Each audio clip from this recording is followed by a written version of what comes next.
Hey, how's it going? Felt like it's me. You're watching Pro307, coming at you like a Mustang at a car meet. If you get the chance, smash that subscribe button down there and find out when the latest videos are being released. I'm also on all the social medias. Check us out on Instagram or Facebook. Yeah, that's about the social media I do. Yeah, we'll put up some random crap on there. So excited about this episode. This episode, I'm back in a National Hotrod. If you've seen some of my previous episodes, you'll understand that my dad races National Hotrods. So that means I'm going to get the chance to race up against my dad. And there's one of two ways this can end up. It could end up this way. Hey, shake and bake, Cal! Woo! Shake and bake! Or this way. Destroy both my cars! You get fired!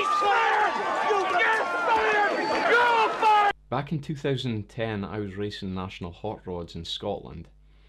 At that time, it was called Outlaw Class, but it was National Hotrod spec cars that were running. My car was 307, which was a SHP Corsa hot rod, running a 240 horsepower XE engine.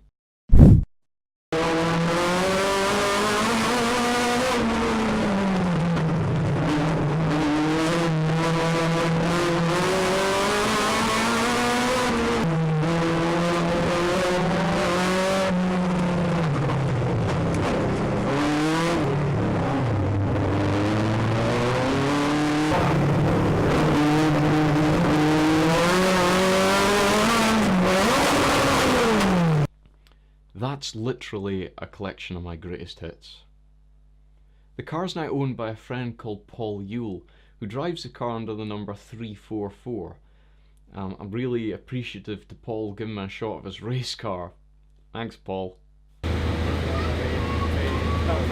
Yeah, he hates that clip.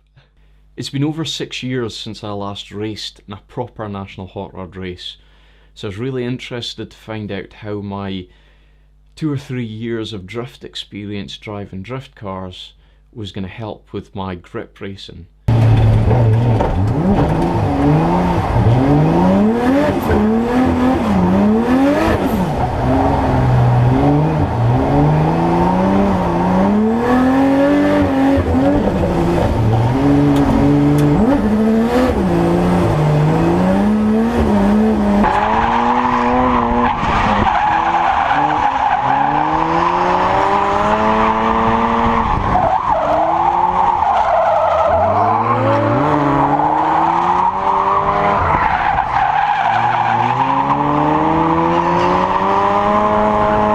So in this episode, we ask the question, does drift racing make you a better grip racer?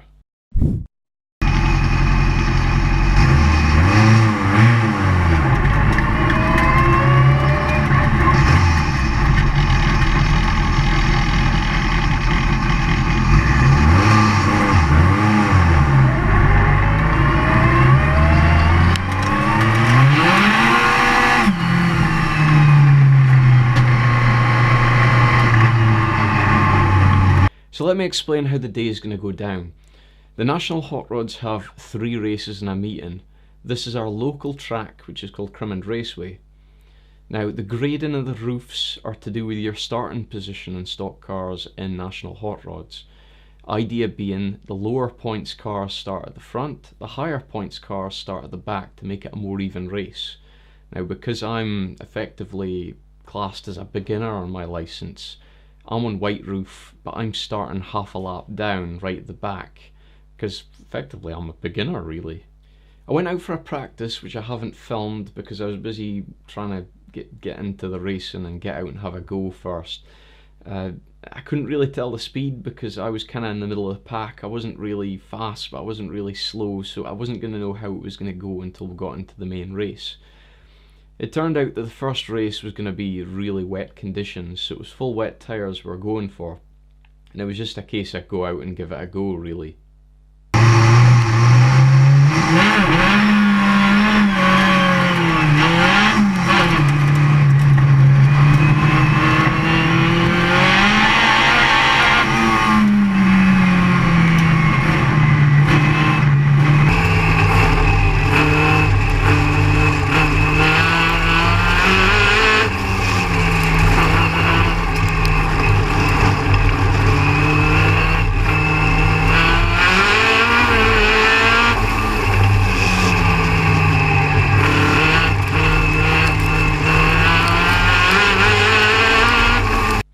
took me a few laps to get into the swing of things, and because I was starting at the back of the grid, there was a bit of battling up front which caused some damage, and I was starting to pick up places from cars that are pulling off to the side.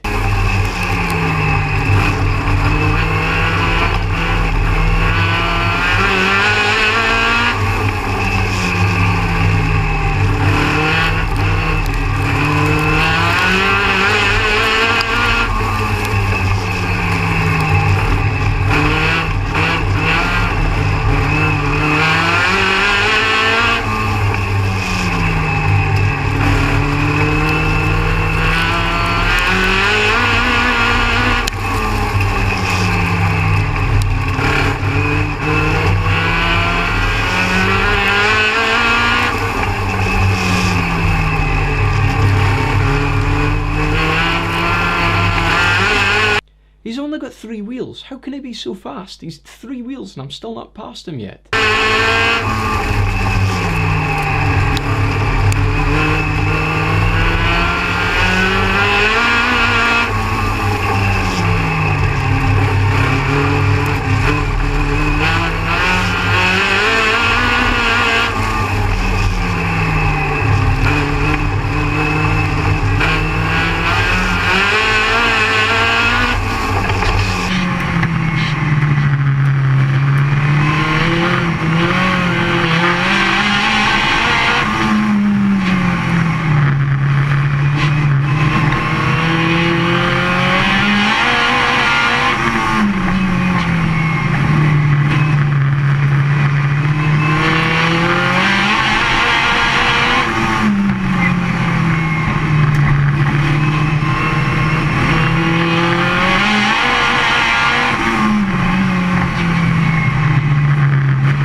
So I was quite happy with that race. Near the end I was starting to catch the 4 leaders, and one of the drivers actually got knocked down a place for contact, so I finished 3rd in that race.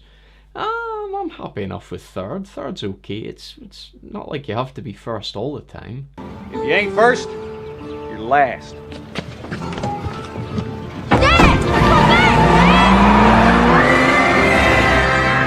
So yeah, in race 2, the rain stopped, which left us with my personal favourite conditions, which are half dry and half wet, which makes the car really difficult to set up for.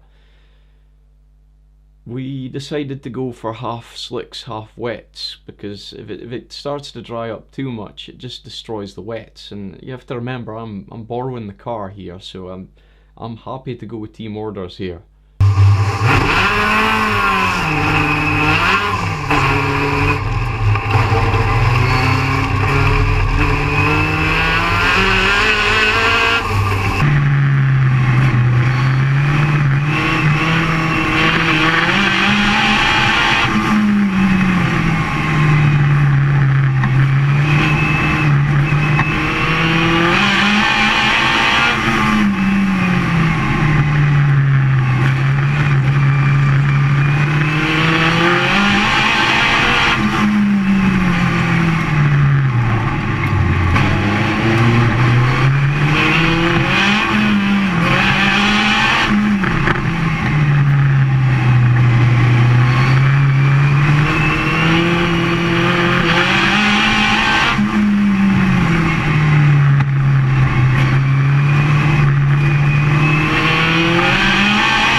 So this is a good example of how just a slight setup change can put you off the pace a little.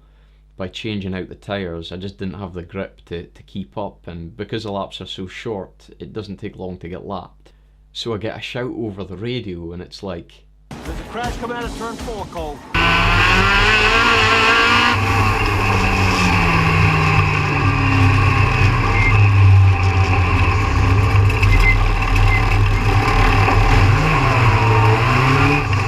yeah, I'm not going to forget that pile up in a while.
So even though I was so far off the pace and I got lapped, because there was cars that didn't finish, I still got points for that race, so it wasn't a complete write-off.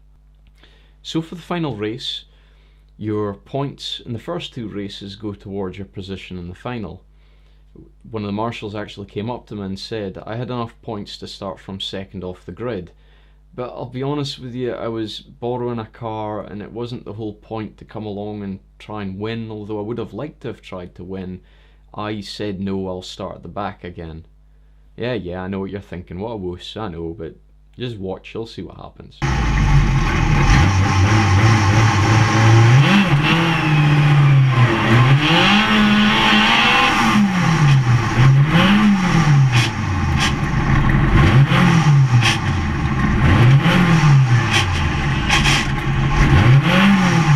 Okay, it's coming close to the winter period, which is your break between in the middle of the season, and you get a chance to look over the car, and it turns out there is a slight gearbox problem in the car, which we're going to look at, but no matter what I could do, I couldn't get second, and I was so looking forward to a good start, but I just couldn't get into second, and when I finally got it into second, I thought there was no chance of catching anybody, I was so far behind.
Yeah, do you see that up there? Do you see that?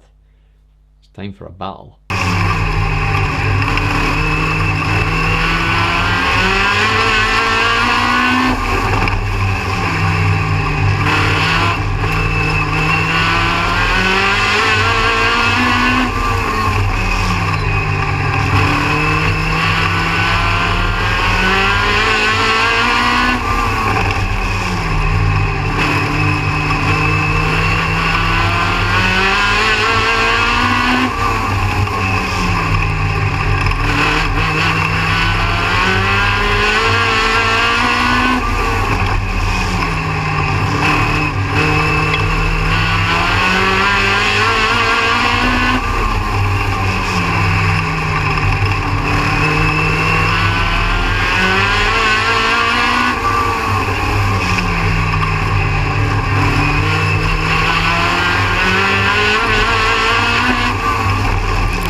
So at the start we asked the question, does drift racing make you a better grip racer? And after being back in the race car, I feel a lot more confident driving it, a lot faster, a lot able to run an outside line, and just generally more confident in my ability in the car. I don't think anybody that goes between a racing discipline to a drifting discipline any of this experience is a bad thing for them. It only helps, in my opinion. It's not always bad to be in last place. Here's some things we can focus on. 1, we tried hard. And 2, we're still dear friends. Lance, shut up. Thank you very much for watching. Remember to smash that subscribe button down there, and also check us out on the social medias, Instagram and Facebook. What's your experience from going from a different discipline like road racing or rallying or drag racing and coming into a different formula like drifting, for example? Let us know in the comments below. We'd be interested to know. Till the next time, see you later.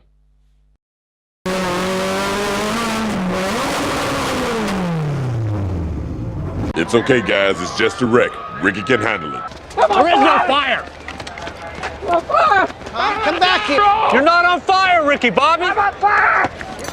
You're not on Know about it, hit me up in the comments section and let me know what you've been doing with yourself. Yeah, drift car related stuff, not like just like random.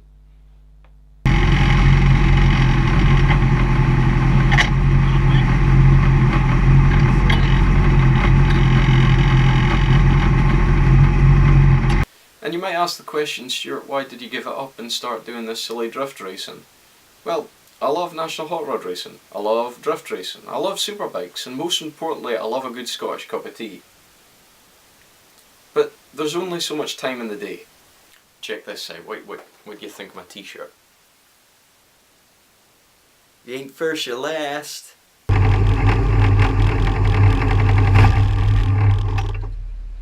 as far back.